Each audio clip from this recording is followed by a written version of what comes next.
Refflections.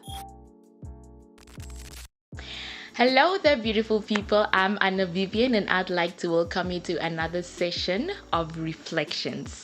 Now, if you're coming from our first session, you're coming from an atmosphere filled with regret and challenges. But today we are shifting the gears dramatically, and we are going to look at the things you actually did right this year. So, psychologically, what we're doing today is building our self-efficacy. Self-efficacy is basically your belief in yourself to be able to do something. Is when you believe that I can do this. We show this belief in ourselves not just by big talk or the hype, but by looking at last year's successes as proof that we can actually do this and we have the capacity to win and to overcome.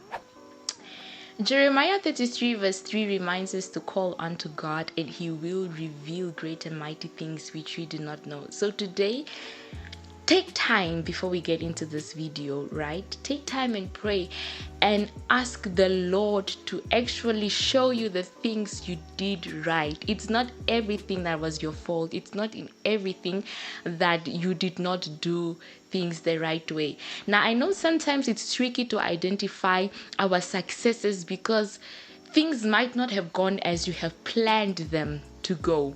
But look at the bright side of things. You are here, which means you did something right. You see, sometimes we find it a little bit difficult to spot our successes because you had this year all planned out. You had it planned out. I'm gonna do this and that. My plan is to achieve this and that. And sometimes when we don't achieve the goals we wanted to, or when we don't achieve them when we expected to, we often feel like we failed. But I want you to move away from that mindset, okay? So take time and be like, Lord, show me what I did right this year. Is it the big things, the little things? Take time, intentionally pray and ask God to show you the things you did right because you didn't do everything wrong. Today we're asking God to reveal the great and mighty things which we have actually achieved in this year. And I want us to turn to a story in the Bible that shows us that success is possible even when all odds are stacked against you. I want us to look at the story in 1 Samuel chapter 17, one of my personal favorites in the Bible, the story of David and Goliath. If you don't know about David, please look in the description box for a brief summary for you to understand what we are talking about.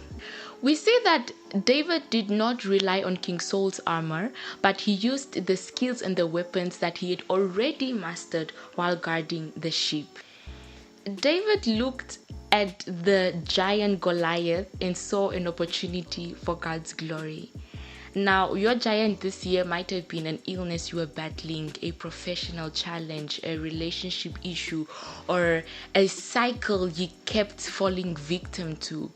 But listen, okay? Listen to this. You are here today, meaning you emerged victorious. You did it. You did it. Your giant this year might have been an illness, a professional challenge, a relationship issue, or a battle against a stubborn situation, right? But if you look at the bright side of things, the fact that you are here listening to me shows that you emerged victorious. You are still here, and if you allow me to say this, you are actually stronger than you think you are. Let's find out what your Goliath moment was. Now, I want you to grab your reflection journals, and today I have 3 prompts for you to build your victory inventory. Now, I want you to look back and think, what is the one accomplishment or victory you are most proud of? That's the first thing. What is it that you accomplished or overcame this year that you are most proud of? Secondly, I want you to describe your giant, and in that, I want you to identify the small action you took to overcome that giant.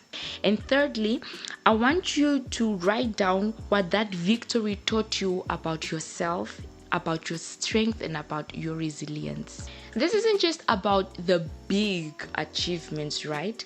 It could also be you choosing to consistently pray before reacting, or you finally managing to put boundaries between you and that difficult person.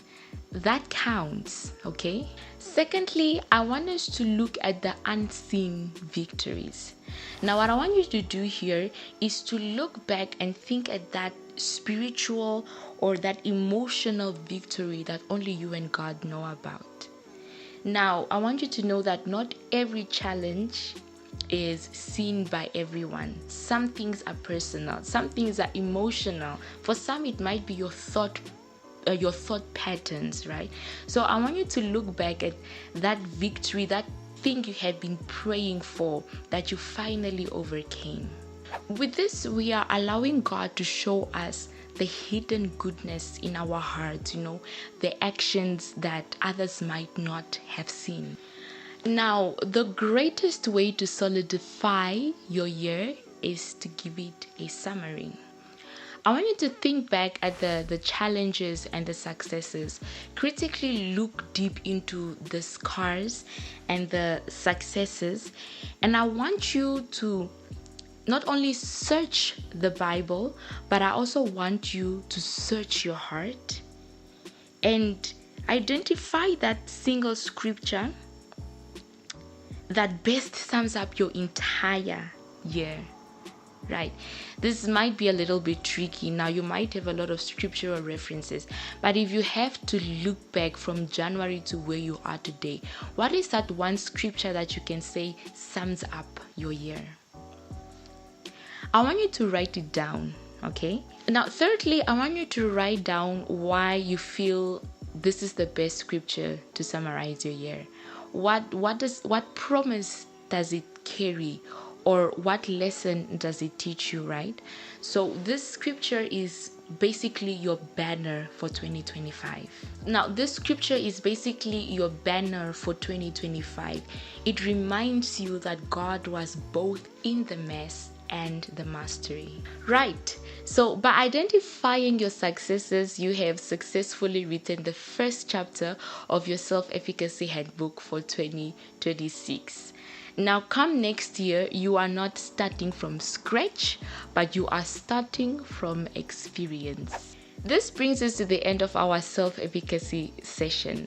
I really pray and hope that you enjoy this reflection, all right? Now, I would like to ask us to please engage in the comments.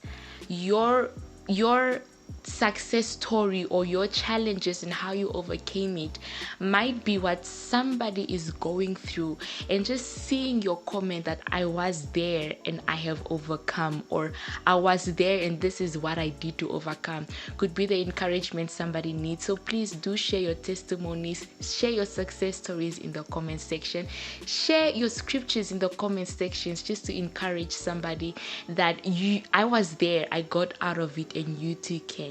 So until next time, happy reflections. Remember to let God lead the way. I love you so much, and I look forward to seeing you in our next session. Until then, stay blessed. God bless you. Shalom.